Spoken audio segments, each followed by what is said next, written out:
dolu.biz. Saxlayım mənim söylədiyim sözlər yadda, lap yuxarı qatda. Söyleyeyim sizə nələr baş verir qazamatda, 5 günlük həyatda. Minlərlədir adi bir şeydən ötürü yatanlar, zindanda batanlar.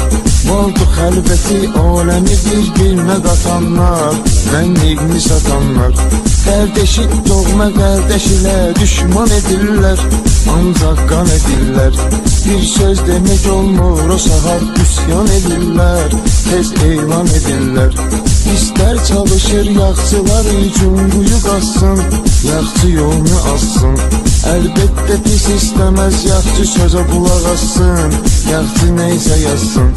İnsan yolun gedən yenə insanlığın eləyir, oğlanlığın eləyir. Nadan buna baxmır.